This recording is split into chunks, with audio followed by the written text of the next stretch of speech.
ഒരു drama thriller based മൂവിയാണത്. പിന്നെ അതൊരു പ്രത്യേക ജോണറുള്ള പടമാണ്. അത് തിയേറ്ററിൽ തന്നെ ഒന്ന് കാണേണ്ടതാണ്. Must watch theatres. കാരണം വെച്ചാൽ ഞാൻ നമ്മളെ പടം കണ്ട ഇറങ്ങുന്ന ഒരു ഷോക്ക് ഉണ്ടല്ലോ, ആ ഷോക്കിലാണ് വന്ന് ഞാൻ നിൽക്കുന്നത്. ഒന്നും പറയാനില്ല. കാരണം മേക്കിംഗ് വാട്ടർ മേക്കിംഗ് എന്ന് തന്നെ പറയുമ്പോൾ അതുപോലെ ഇല്ല, അതൊരു ചേഞ്ചസ് ഉണ്ട്. പക്ഷേ ആ കഥ മേക്ക് ചെയ്തേക്കുന്ന സ്റ്റൈല് ടോട്ടലി ഡിഫറെൻ്റ് ആണ്.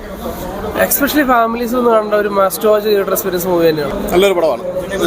നല്ല സിനിമകളൊന്നും വരുന്നില്ലെന്നാണ് എല്ലാവരും പറയുന്നത്. ഇത് പരസ്യമൊന്നുമില്ലാതെ ഇറങ്ങി, എന്നാലും ഇത് കാണാൻ ഞാനിത് ഇത്രയും വിചാരിച്ചില്ല. വിജയ് സേതുപതിയുടെ എന്തായാലും ഒരു നല്ല ട്രെയിലർ കണ്ടപ്പോൾ എനിക്ക് വളരെ ഇഷ്ടപ്പെട്ടായിരുന്നു. അങ്ങനെ ഒന്ന് കണ്ടു. അതുപോലെ തന്നെ വന്നു എന്ന് വെച്ചാൽ അവസാനം വരെ കാണാനുണ്ട് പടം. എന്ന് വെച്ചാൽ അത് പുറത്തു വിട്ടേക്കരുത് കഥ എന്താണെന്നുള്ളത്.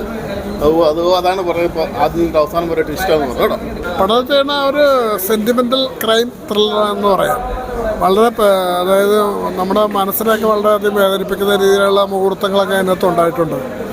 അപ്പോൾ അതിനകത്ത് നായകനും വിജയ് സേതുപതി നന്നായിട്ട് അഭിനയിച്ചിട്ടുണ്ട്. വില്ലനായിട്ട് അഭിനയിക്കുന്ന ആളും വളരെ നന്നായിട്ട് അഭിനയിച്ചിട്ടുണ്ട്. പിന്നെ പറയുകയാണെങ്കിൽ കേരളത്തിൽ എത്രമാത്രത്തോട് എനിക്ക് പറയാൻ പറ്റില്ല. കാരണം ഇത്രയും സ്റ്റോറികൾ കേരളത്തിലിപ്പോൾ ആൾക്കാരങ്ങ് അത്ര ഏറ്റെടുക്കും. സ്റ്റോറി അങ്ങനെ ഒരു വ്യത്യസ്തമായിട്ടുള്ളൊരു രീതിയിലാണ് അതിന് മേക്കിങ്. സാറേ തന്നെ അത് ഒരു സസ്പെൻസ് രീതിയിലൊക്കെയാണ് പോകുന്നത്. അപ്പോൾ അതുകൊണ്ട് നമുക്ക് കണ്ടിരിക്കാൻ കുഴപ്പമൊന്നുമില്ല. ക്ലൈമാക്സിലെ സീനൊക്കെ നന്നായിട്ടുണ്ട്. ക്ലൈമാക്സൊക്കെ നന്നായിട്ടുണ്ട്. ഒരു ക്ലാസ് മസാല എന്ന് പറയാം. മാസ് മസാല അല്ല, ഒരു ക്ലാസ് മസാല എന്ന് പറയാം.